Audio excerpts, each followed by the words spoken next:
clearly, the divine warning clearly is giving instructions, clearly giving a remedy for the problems of today. Everything we've been, the prerequisite pre-meeting convo that we had, the divine warning is a remedy for that. That's why I always say that it ain't about what they can do for us or the quote unquote United States needs to just pave the red carpet out. It's still gonna come up back to us. What are we doing? Are we united? Are we showing unity? Because unity is a law term that we went over multiple times that's dealing with trust law, the estate. Unity is dealing with inheritance, trust, community,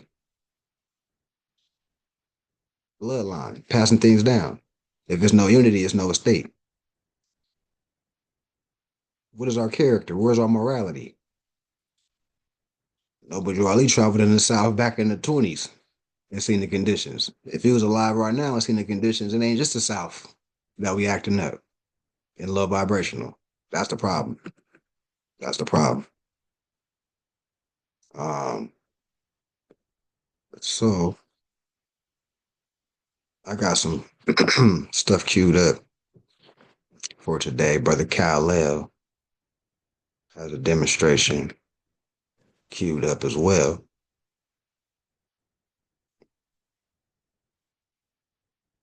And then 1 o'clock on IG, me and Brother Abdullah gonna cover ancient Christianity and go in on that.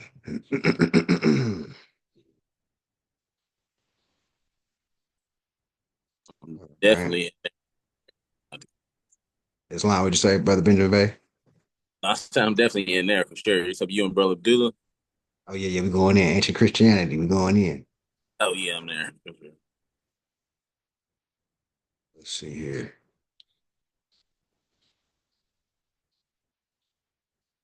All right. So what we dealing with today here? What is in the way? Oh, there.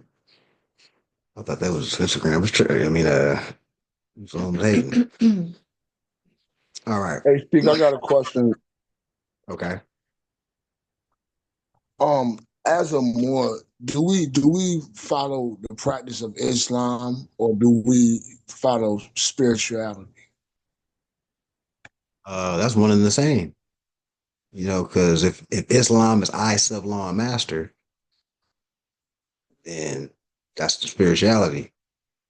Because spirit is breath, art of breathing, right? So if you mastering your breath, that means you taking back to the Buddha with the big belly. You taking proper breaths. I mean, your inhale gonna cause that belly to come out, like the Buddha, right? And now you got clairvoyant thoughts. You've mastered your mind frame to think properly and clear. And when you're thinking properly and clear, that means you're gonna unite with the people and form communities that are on that type of vibration. Here we go with the mystery schools, right? Adept chamber, community of adepts, community of think tanks. Uh, so as long as we know that's religion, then we're fine. Remember, the people are confused about what religion truly is, and they're gonna propagate their false doctrines. That's why it's imperative that we studied up so that don't rock us to sleep. It don't rock the Moors to sleep. And we 1 foot in, 1 foot out on what's going on. So that's why the repetition is key. So when we say Islam, it's different from our perspective from a Sunni or a Shiite or somebody like that that's saying Islam. Ancient Islam and modern, is a little different. How you feel about that, Brother Hassan? Islam, appreciate it, man. Islam. So the undefeated Moorish Marine Force of North America in the Pacific Ocean, 1853 at the Golden State, California. The Japanese or Spanish are the product of the undefeated Moorish Marine Force in the year 1273 Moorish calendar year, which is equivalent to 1853 Crusade or Christian calendar year. During that era, their skin were dark brown. So the Japanese, quote unquote Spanish, dark brown people at this time, part of the Moorish Marine Force. They also had thick lips and kinky hair. So also the Moors of modern Hawaii and the Philippines had thick lips and dark skin and kinky hair. The modern Japanese in the Philippines and Hawaiian skins are a golden shade owing one side relationship to the white men and dark skinned women. So today, of course, in these areas are a little lighter due to the amalgamation and the mixing, but it doesn't change the fact of their origin. So let's go on to King Solomon on a metaphysical level. We've discussed King Solomon on most different levels already. So King Solomon is the earth, which contains all the elements, wealth, and the forces of nature. Thus, the earth is the storehouse for all of the wealth of creation, which makes it the wisest man or planet.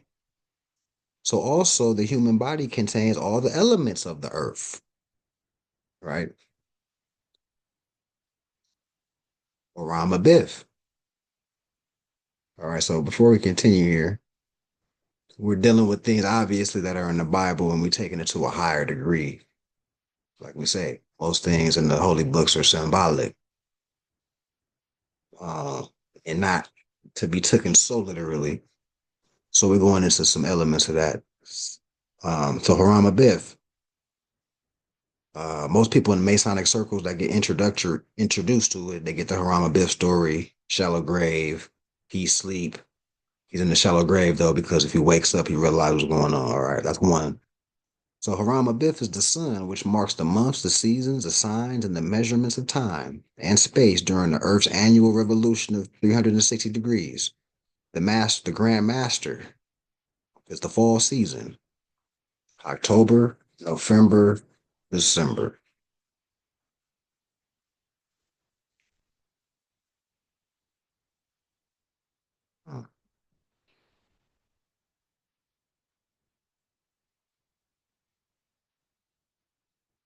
All right, the fatal blow is December or January 1st, when the sun enters the sign of Capricorn and ushers in the winter season in the northern hemisphere. Here, the cold weather strikes its fatal blow to plant life. All right, so obviously in spring is blossoming, in the wintertime hibernation, so there's no blossoming, but the nutrition is in the roots of the plants. And this is more science, even to know where to get the nutrients from. In the spring, we're gonna get the nutrients from the plants and the leaves and the fruit that it bears, the harvest. In the winter, we're gonna get the minerals and the nutrition from the roots, right? Burdock root, dandelion root, all these teas and all that. We're drinking that in the cold season because the nutrition is in there during this time. It's in the leaves, in the fruits, in the berries of the roots in spring. That's more science to even know that. And in mid-February, the earth evolving or arising from the slumber of the winter season towards the spring season for reviving and resurrection of warm weather and plant life. Thus, the approaching grip of the spring season against the winter season is referred to as the strong grip of the lion's paw, meaning the spring season has raised plant life from the death bed of frozen earth to the living perpendicular new life on March 21st or April 1st, or the vernal equinox. The vernal equinox, after the earth has completed its 360 degrees in the 12 signs, Pisces, and evolves to the first sign, Aries, then the mystic names such as Wishful Master and the Ram in the burning bush are employed, meaning the heat of the earth and the sun is in the northern hemisphere for 6 months, the period of planting, cultivating, vacation, and return for harvest. All right, so we're breaking down the symbolic aspects of what we'll be dealing with in these holy books and secret societies, etc.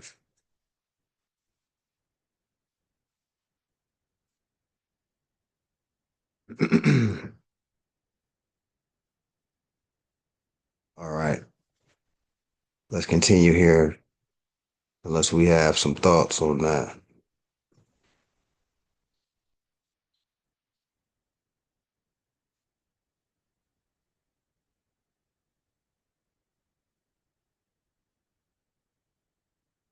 All right.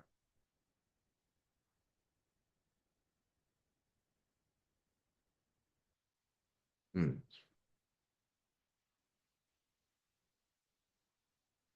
They messing up my slide, man. I noticed that.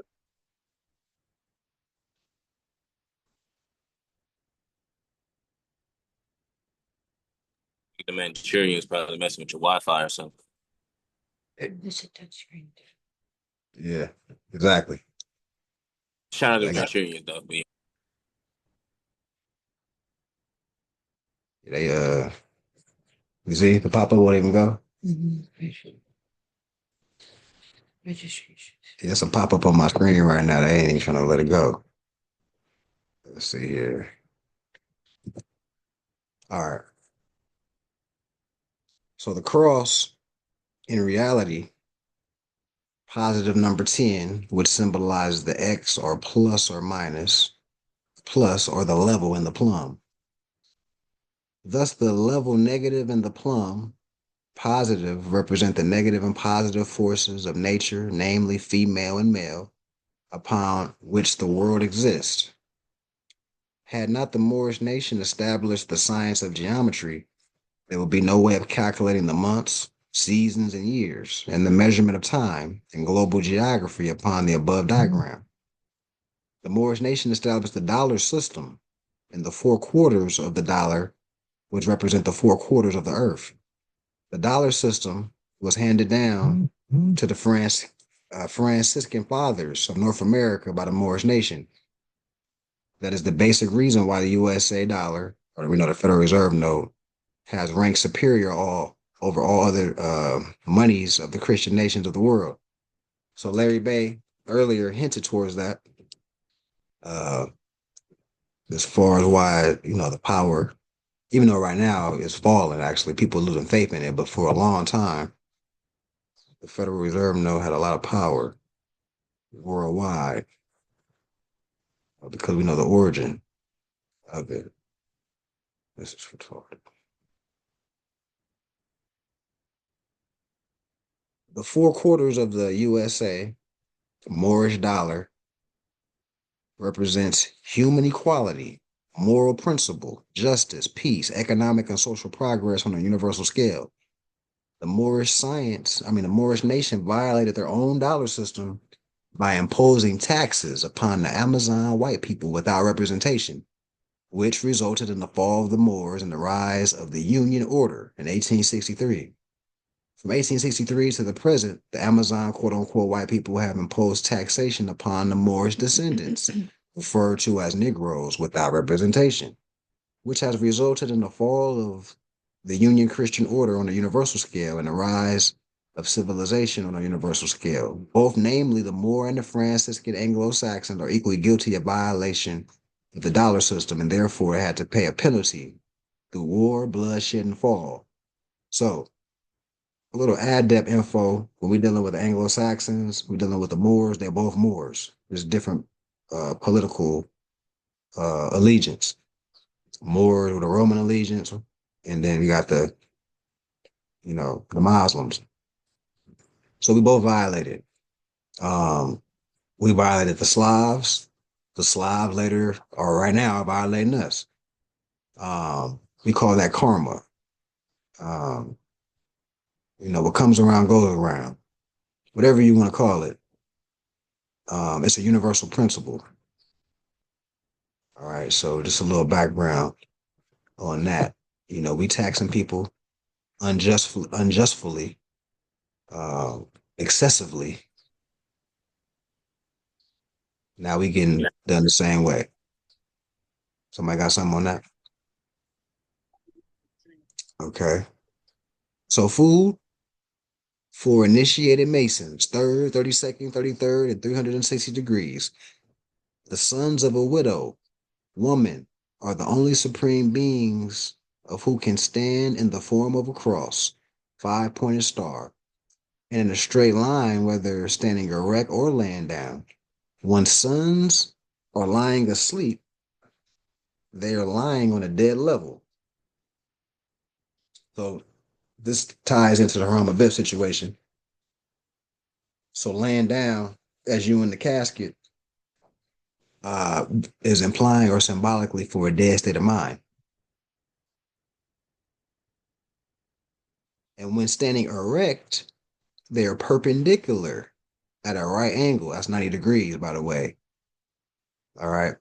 So now it's not laying down, it's slowly raising up. You woke, right? You're not in the shallow grave no more. You're perpendicular.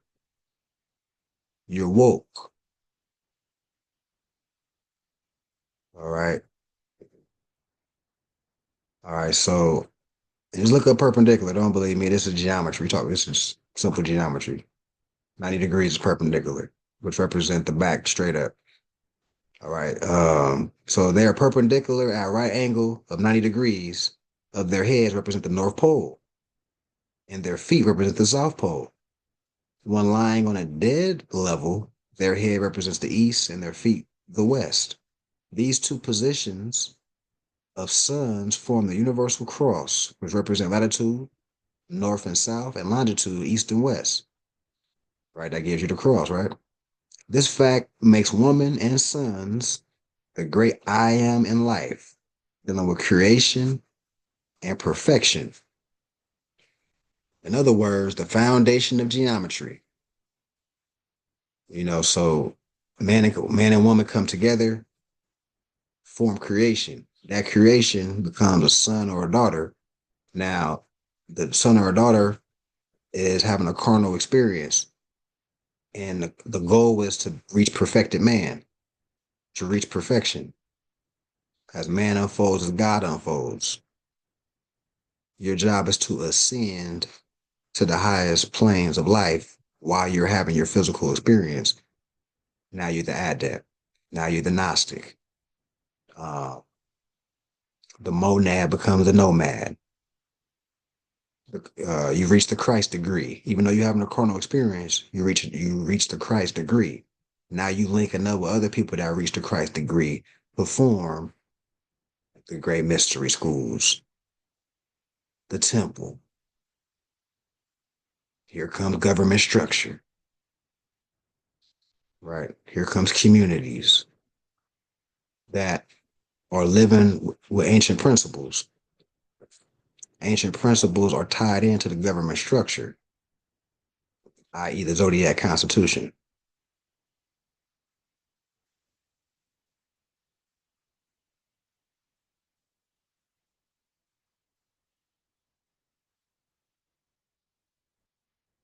Temple was created by mother from conception to birth in the course of 9 months without the use of nails and the sound of hammer. Thus, the human body is the temple of good, of mother's grand perfection, referred to in mystery as God or God. The Union 1863 tradition of the quote unquote white and colored Masons is a universal, disgraceful violation of the supreme law, Masonry. The term Mason is derived from womb man, son, meaning woman and son. Woe is negative, or the womb, and man is positive. We're talking about polarity, not like good and bad. We're talking polarity. Magnetic and electric, negative and positive. Meaning the powers of the womb of female are responsible for the creation of sons in the course of 9 months, which makes woman pre-master creator of both female and sons from unformed matter, planted by another son of a female. phrase together spells woman and son, or woman and sons. War was struck out, and N was struck out, leaving Ma. Phrase was son, which spells mason. Thus, woman, sons, and the child reproduction comprise the great triangle, 3 in 1 of universal supreme creation of humanity. Woman has no father and neither husband, for all male sprung from her. Where woman comes from, no one knows. This makes her a widow. So this, back to the Masonic, we're just going into depth of what they give you in surface and don't really dive into. Um, so now you know the son of a widow and all these expressions. We just going a little deeper into it. So now you know, because you will run across some masonry. You out in the world with a Fez turban on, you gonna get approached by a vast array of people from different backgrounds. They could be Masons, they could be from their own culture, they could be from Tibet, they can be from anywhere. They know they gonna see that Fez for a certain reason, and they're gonna have questions for you. Um, so these type of Masons, Shriners, Knights of Malta, hit them. Now you know. And you might put them on. Put them on because they not even getting degrees like this. Still ain't trying to leave, man. That's crazy. Maybe I gotta hit the resolve now. I had to restart it later. Yeah, I'll just restart it later. All right, let me see if I'm done with this slide. Any thought statements, comments on that? That was a good example of our self-law master. Go back to what Brother Son was like talking about earlier. That's kind of broke it down to like it basically purest form, and not just more science. That was a difference between, I guess, more science or Islam, the practice, and Islam vicarious, and bringing the spirit and matter together, like you were saying, it takes mother's physical body, she's breathing and doing certain things. And when you're bringing life here, you have to be in a certain breath. I have no way of doing that, but, I know you have to like breathe and be calm and things like that. But, that was a great demonstration of just, I self law master right there. Yeah. Wow. Hey, I wanted to say something to that too, Brother Mavi.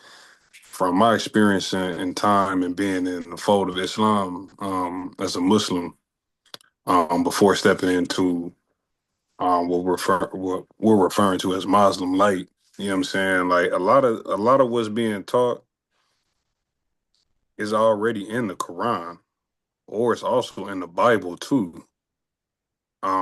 It's just taught in a philosophical way in order for the builder, so to speak, quote unquote, the person to build it with his mind, to give the builder a credible source of something to construct and use his mind for into why he's building himself, if that makes sense. You know what I'm saying? Like a lot of people are led away from religion um, for the fact that they say that it's man-made, but it is. And you're saying that, and that goes back to this book that I wanted to show you, that is from the Rosicrucians, that speaks on the ineffable flame. It speaks on the light, and it speaks on the prophets being the servants of the law coming from them ancient temples. And so each of the prophets that come among all ancient and sacred temples, and which were the keepers of the light, and not keepers as in to keep people dumbed down and keep them deaf, dumb, and blind, but keepers of basically being preservers of the light. So even like as Muslims make the salat is ancient. It's not nothing that's something that, oh, they just doing that just to be funny. You can find this going way back into the pyramids and drawn up in the pyramids of making the salat. The salat is something old, it's something ancient. You know what I'm saying? It's all still dealing with the realms of spirituality and breathing and the concepts of self mastery. It may not be revealed in a way as to where your imam is going to tell you that, but if you follow in true spiritual guide and leaders, they gonna tell you. You know what I'm saying? I'm in a Sufi order myself, studying with Cheikh Sufi Ba over in the Kingdom of Morocco. I've been a part of that for like the last year. You know what I'm saying? And a lot of this information is all taught to you how to use it in order to obtain self mastery, as far as like doing the zikr, as far as like doing the salat, as far as like your fasting. You know what I mean? It's I hate to say it, but I see a lot of Moors taken away from history. Like if I'm mistaken, correct me. But as far as my research is gone, our last empire was Islamic, and we talking about making salat, waking up before the sun, praying 3 times a day or 5 times a day. Uh, Sabir Bey, he did a dope documentary going to Spain and visiting the palaces and the castles where he visited the Alcazar. And this is from where the Sultan would rise up each morning and he would do the call to prayer or give the call to Adhan, and which was right next to the masjid, and where the Moors we would go and make salat. So I'm kind of like it kind of confuses me sometimes to where I hear a lot of Moors saying that, oh well, the Islam of today um is not connected to the ancient when it is. You know what I'm saying? Because these books are books of law. That's why they sit on the altars in the Masonic lodges, and they sit on the shelves in the Masonic lodges, and it's all connected. You know what I'm saying? Like I feel like a lot of people take away from Islam and the teachings. Like the teachings are there, but it's kind of it's uniquely put. Like when you read from that passage from Stolen Legacy, when they said that in West Africa, it was known that we would have these mastery schools, and then that a certain lot of us would be selected based off of the type of person we were, of having moral character or being this type of person or whatever the case may be.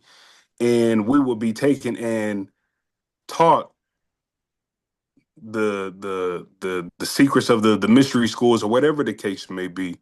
You know what I'm saying? I just kind of want to put that out there that, when during my time in the lodge, like I met a lot of solid, good hearted brothers.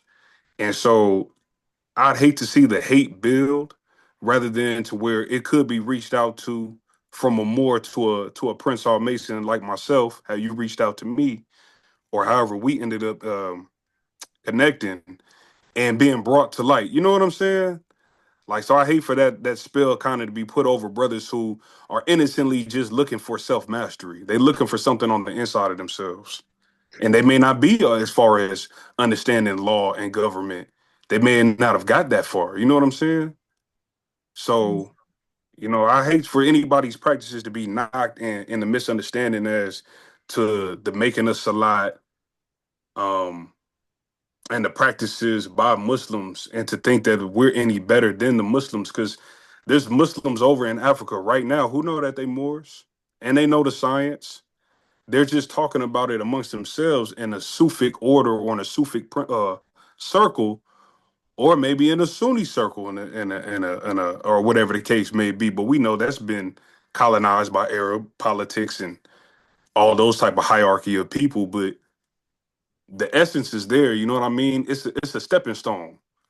It's a stepping stone into the higher light. You know what I mean? And so where you can utilize these principles, you can utilize this a lot for more light within yourself and more light within your own temple. You know what I mean? Same as meditation, um, and all of that. It's all within itself, because when you praying, you actually meditating. You know what I'm saying? It's just a different form of it. You know what I mean? You got your manifestation, and then you got, from your manifestation meditation, you got from when you invoking, or when you are, how can you say, you kind of like harboring your meditation and you honing in and you focusing on it through sound vibration and through focus, which would be the meditation of Buddha. You know what I'm saying? So I just wanted to put that out there, you know what I'm saying? Because I feel like our reach could be bigger as Moors if we actually go in and understand a little bit more about our own people and where they at today, because each and every one of us came through a portal, whether that been the Masonic Lodge, Nation of Islam, 5% Nation, Christian Church, Catholic, whatever it may be. A portal opened up to where you started following a light and you found a bigger light. Are you? Islam, and that's what it's about. Is as long as you look at it like that, then you fine. But like you eloquently said, it's a dogmatic way they put things out. Christianity, Islam, every major religion has a dogmatic aspect, and they have a Gnostic aspect or adept chamber aspect of it. And the Moors is just truly adept in our approach. That to summarize what you said. So, and yeah, there's some Moors that don't understand that, and they're not. Some Moors get this information and get so gung ho that we the superior, we the ones, we the one, what, which is true, but they don't understand, or they'll knock the prayer, they'll knock the, Moors ain't supposed to pray 5 times a day. There's nothing wrong with praying 5 times a day, or whatever. But it's why are you doing it? What's the intention behind it? Is it dogmatic or is it Gnostic? And that's so that's where it's at. So you're right. It do take more Moors to have a sound mind on what's going on, and use it to unite the people. Like I met you. Like I said, you was doing the Prince Hall Mason thing, and I gave you some sense of reasoning, and then you came out Rama Biff. You came out the you came out the shallow grave. Right now you here. You amongst the light. So brothers like yourself that actually could do a good service to the nation by coming from that perspective of what you just said. You know what I mean? And we got to keep putting the info out in that fashion, and the tide will start turning. Let's see here. I'm gonna go to about 12:30. You get a brother like 15 minutes and close out and get ready for the 1 o'clock situation. Let's see here. So suns can also stand in the form of a cross with their arms extended from each side. They can also stand in the form of a 5-pointed star with their feet apart. Their head, number 1, their right arm, number 2, their left arm, number 3, their right foot, number 4, their left foot, number 5, the 5-pointed star. Thus, suns represent the 5 great principles of woman's universal supreme perfections in the course of 9 months. The 6-pointed star of the Moorish nation, referred to as the Jewish Star of David. The first triangle, because once again, Star of David is essentially the as above, so below. Triangle regular, triangle in reverse, overlapped, represents something. So the first triangle represents the North Gate. Amongst other things, we're talking about, we know most, as above, so below, as within, without. We touching a different degree right now. So the first triangle represents the North Gate, the summer season. The second represents the South Gate, the winter season. These two triangles together form the 6-point star, summer and winter, or north and south. All there is, as above, so below, or the 2 tables of stones. The land of Nod, as shown in the zodiac. So the 6th sign, Virgo, 180 degrees, as shown in the diagram of the 12 signs of the zodiac in September, when the sun enters the sign of Virgo, the last month and sign of the northern hemisphere, which marks the end of summer season and the beginning of the fall, are referred to in mystic religions and secret orders as the land of Nod, meaning the North Pole.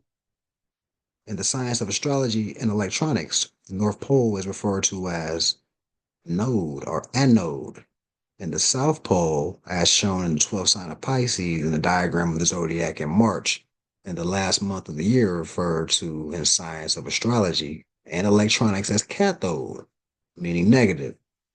So anybody took basic electronics, anode, cathode, just negative and positive. We're talking about batteries and a lot of other things.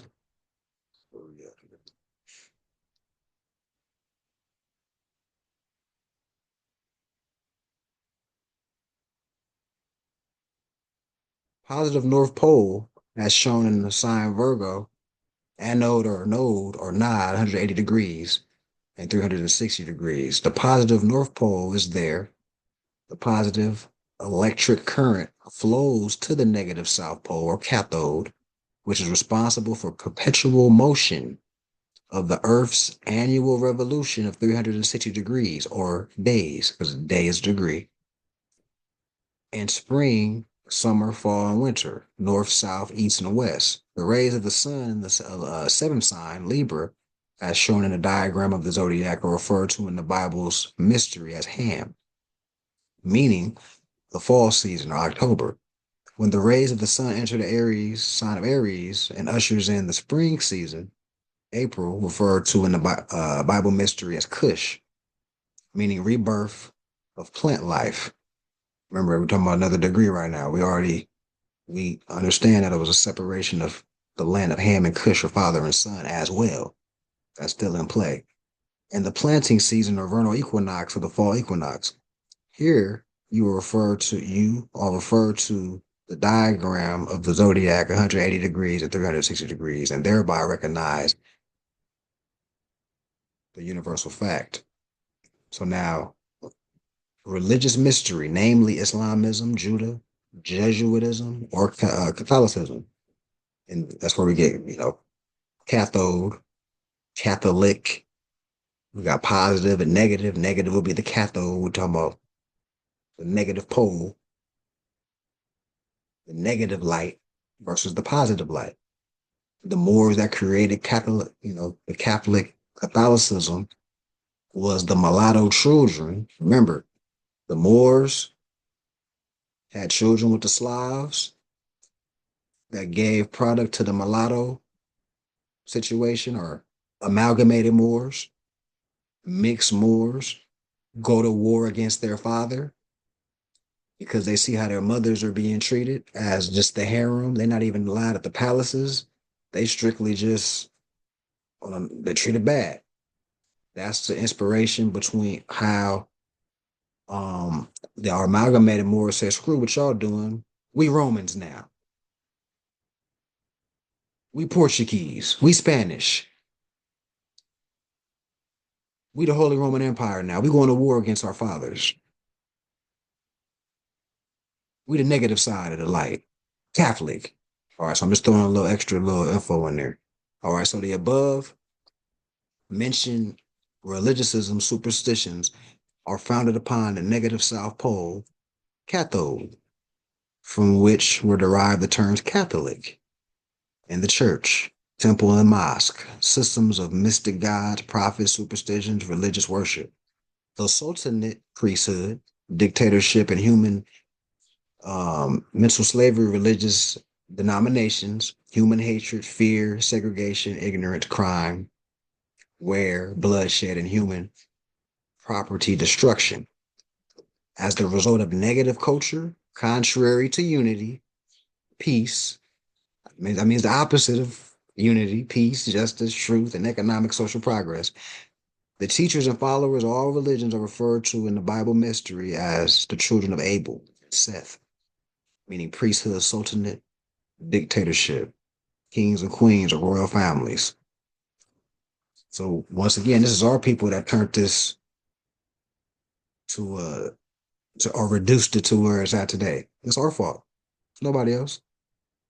We're the only ones to get it back on point.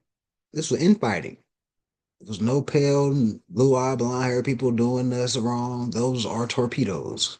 These are grunt workers. Our mulatto Moors use these Slavs as torpedoes to go against their fathers. That's the bottom line. Once you know that, you don't get so, the white man doing this. And what do you mean the white man doing what? Our people sent these quote-unquote white men as torpedoes to go to war against us. All right, so once we know that, we'll be more inspired to get our stuff together and stop playing these victim games. I'm oppressed for the color of my skin. It ain't that deep.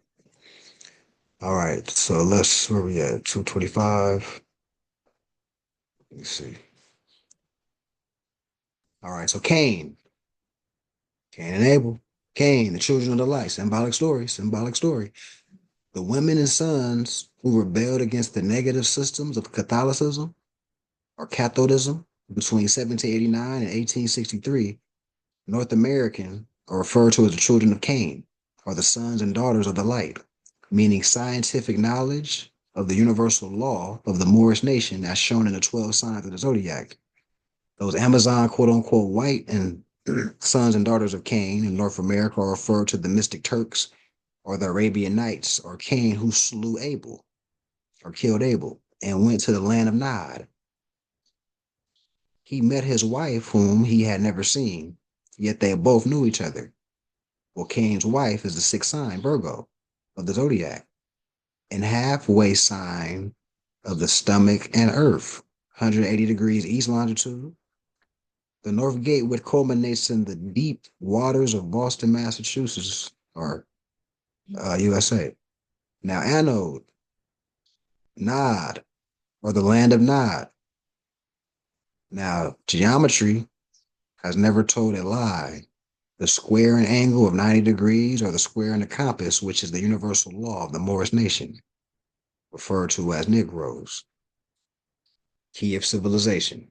Geometry is the universal law of perfection. The science of the kosher Moors, which has and always will be in the hands of the kinky-haired Moors of North America. Thus, the Moorish nation of North America, referred to as Negroes, cannot be destroyed. The cycle of global war generated by Cathode priests or Catholic priests, hood dictatorship behind closed doors will redeem the Moorish nation of North America during the global World War III. And we're in the midst of that right now. World War III is more intellectual, more vibrational, right? The sons and daughter of Cain, white, quote unquote white, referred to as Masons and Eastern Stars, are the ones who have protected the Moorish key of civilization of the North Gate as to prevent the sons and daughters. Now, when we say preserve, even though they're not outright telling us, just like these, quote unquote pale Arab, they still wearing turbans, and the Masonic Lodge has signs and symbols of Moorish culture. It's enough information preserved for us to take it further of what it's really about. Imagine if these gateway signs weren't even available, these breadcrumbs weren't even available.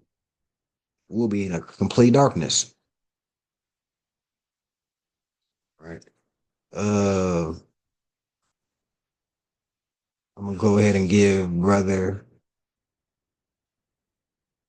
Khalil the floor. He has a demonstration, and then we're gonna close out 12:45. Let's close out.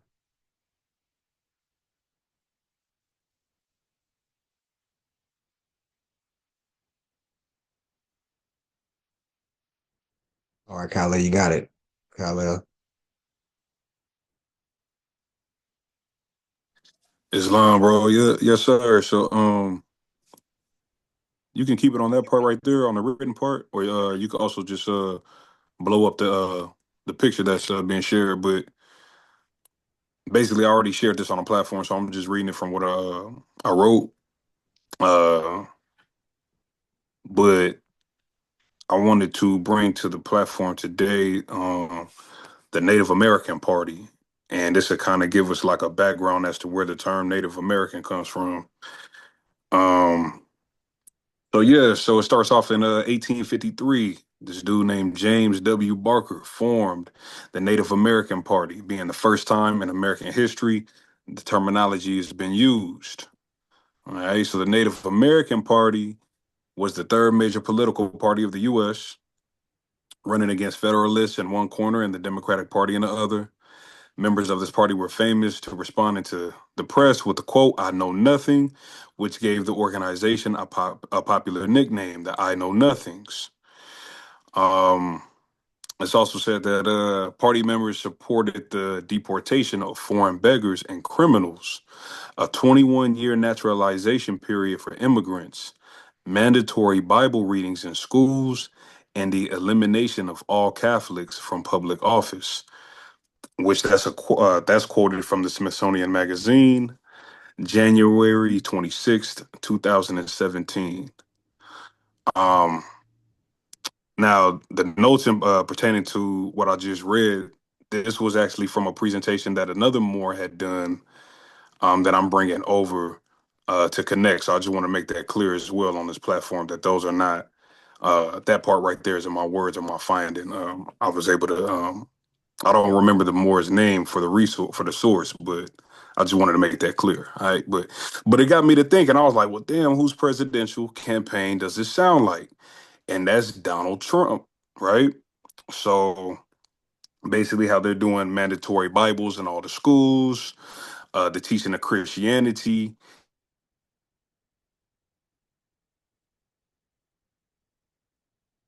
You cut out. You cut out, Kyle.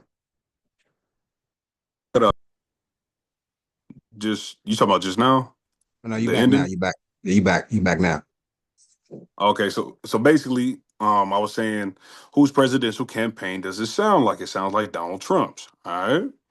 So in conclusion, I put here are your true Native Americans, the $5 Indians, and you see the today quote unquote Native Americans carrying this title of recognition. But this is the flag that represents the know nothings, right? Native Americans beware foreign influence. So these cats, they were in cahoots with the Whig Party, which then turned over into the Republican Party. Uh, and I brought a video as well that'll give more education on the matter too. But basically, they were in fear of the immigrants who were basically coming into the land, siding with the Democrats. So this whole feud between these two different parties, the Republicans, the Democrats, or the Whig Party and the Democrats, this is why they started getting rid of the so-called immigrants. Oh shit! I dropped my phone. But if you go to the next slide, if you scroll down some, and you can bring up the yeah that part, and I'm pretty sure we've had that on the screen before. But what I wrote, I put in conjunction with the previous post, incoming foreigners to America between the 1700 and 1900 were considered criminals, peasants by the countries of origin they were expelled from. They were then transported to other foreign parts of the world that foreign governments somehow controlled. So, one, the term native or the Slavs were basically the white people who were under black European colonial rule.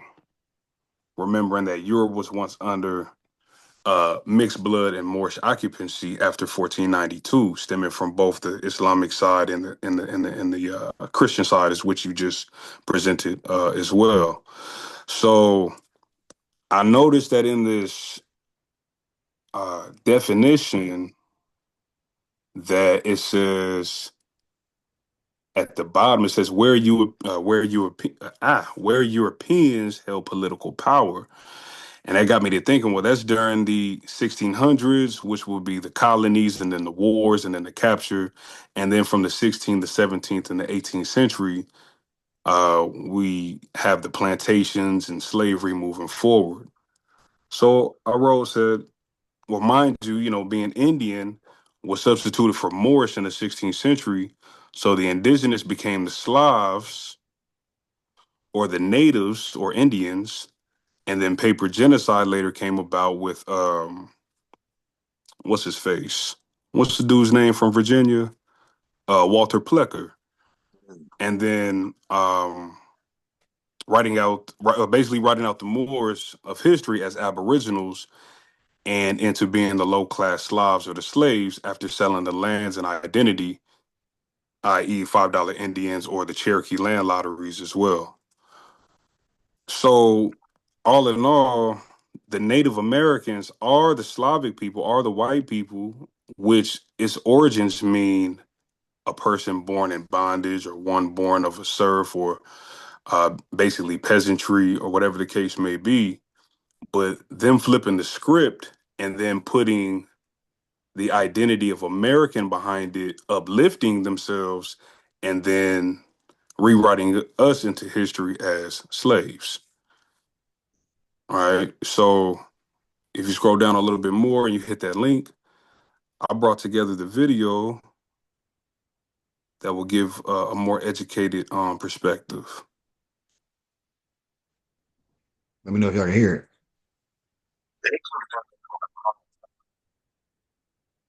You heard the video? Oh, the video. Nah, I heard him talking, but I don't hear the video. Make sure sound. Stop sharing and share the sound too. Okay, 1 second. Let me get the share the sound here. Share. So you're gonna reshare everything, but there's a little button that says share sound.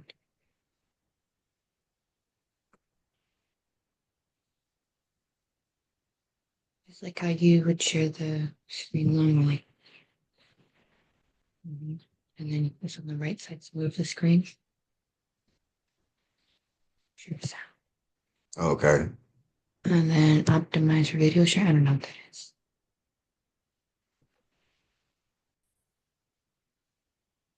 Okay. Let me know if y'all can hear it. Upheaval, and it saw the destruction of America's second-party system. Y'all heard that? Yeah, Garrett. Okay. Well, In the 1830s, the two major political parties duking it out at the ballot box was the Whigs and the Democrats.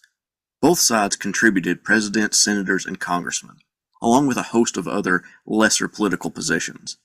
But in the 1850s, the Whigs would find themselves floundering and watching two other political parties emerge to tackle the Democrats in elections. This is the story of the lesser-known Know-Nothings. Welcome everyone to Half History Will Travel. I am your host, the Wilder Historian, and today I bring you the story of a short-lived but extremely important political party that would help forge the party system of Democrats versus Republicans that we still have today. The American economy drastically changed in the 1850s with the introduction of the railroad. Its significance to American history cannot be denied, and it had a major role in the reorganization of political parties in that decade. Although you might think that railroads brought prosperity to American cities, for the middle and lower class, the day-to-day grind became a test of survival. The 49ers who traveled to California in the late 1840s sent back gold by rail, and that gold began circulating in the American economy, and like anything, if there's more of it, the item depreciates. Thus, inflation ran rampant, and Americans found that their money was worth less, and it became a struggle to buy the necessary goods for your life. It didn't help that rates for various types of freight carried by the railroad raised the prices of commonly bought goods. Railroads did not only bring in gold, but it brought in people to cities. Many of those people were immigrants, and to be more specific, Catholic immigrants. Many of them coming from Ireland.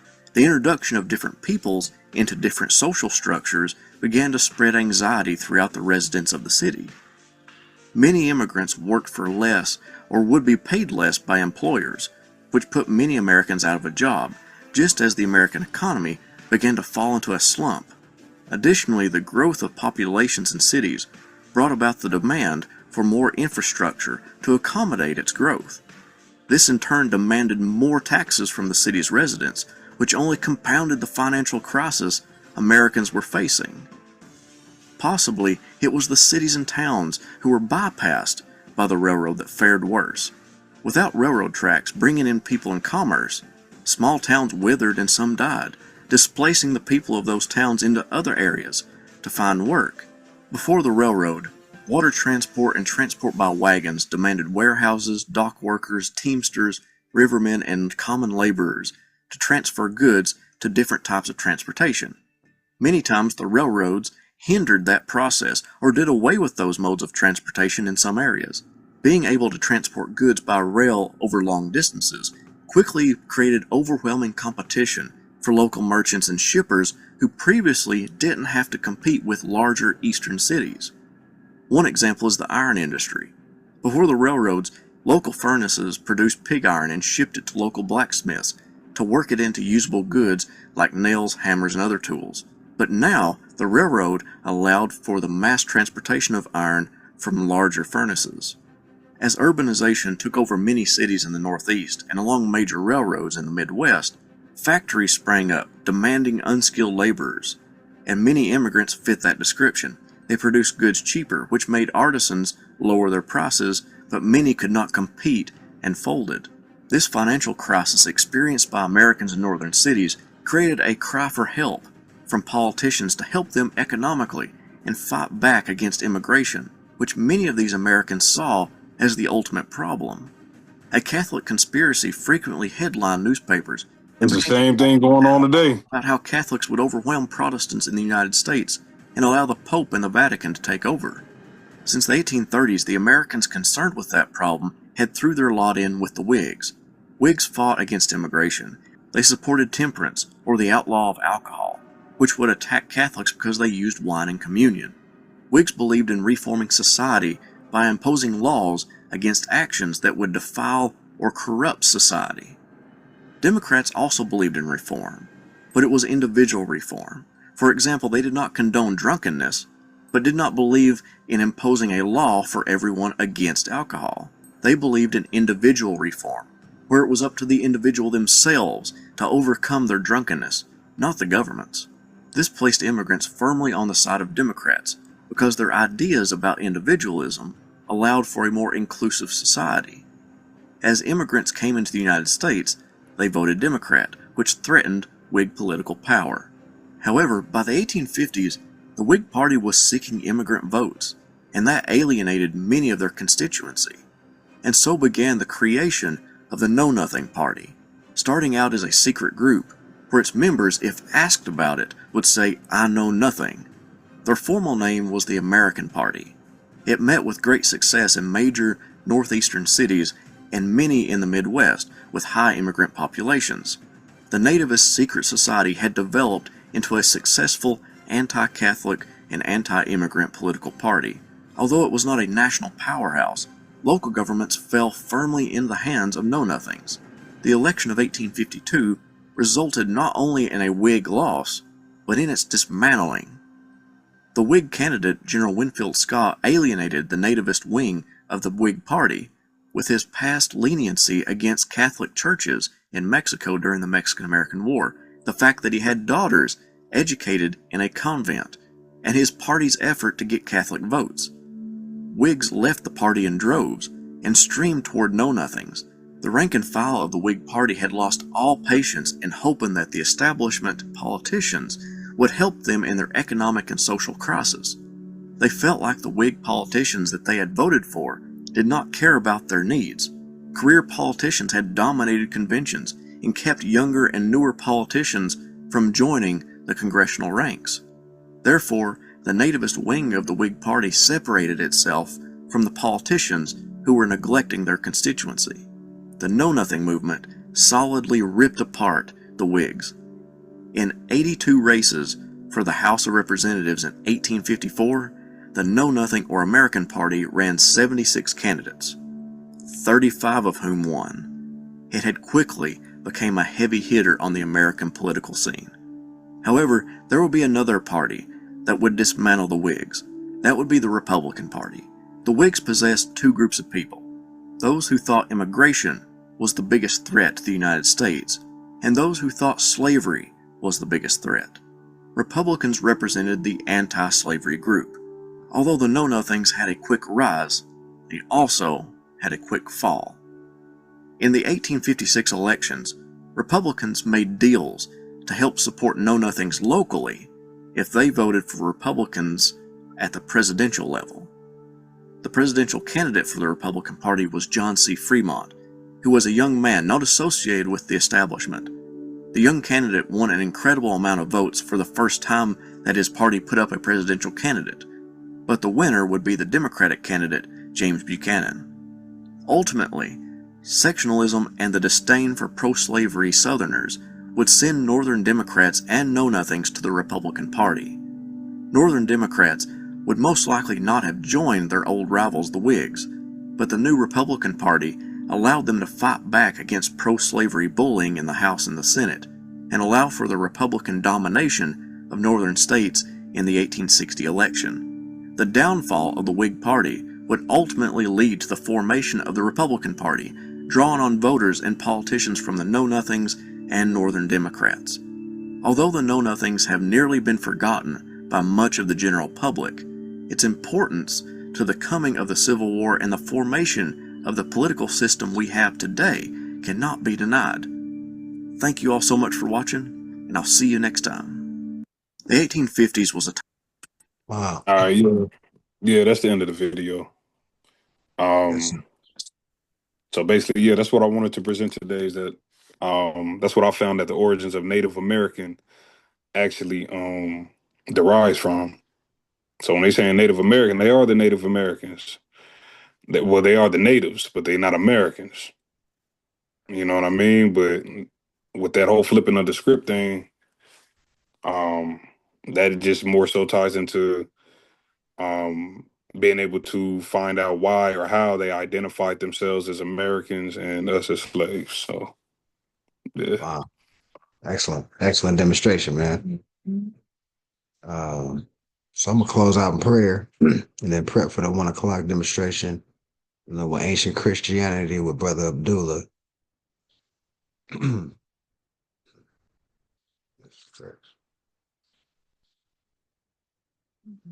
Allah, the Father of the universe, the Father of love, truth, peace, freedom, and justice. Allah is my protector, my guide, and my salvation by day and by night. Through his holy prophet, Noble Joe Ali. Amen. Yeah, Islam Moors, it's a great demonstration. And like I said, I'm gonna get ready for this live at 1 o'clock. Outside of that, peace and love to all. And hopefully everybody have a beautiful rest of their day. Father's Day, whoever got children. Enjoy the day with the seeds. And peace and love. Whoever will be on the Instagram, just share the live out. And Islam. Peace and love, Morris. Peace and love. Peace and love.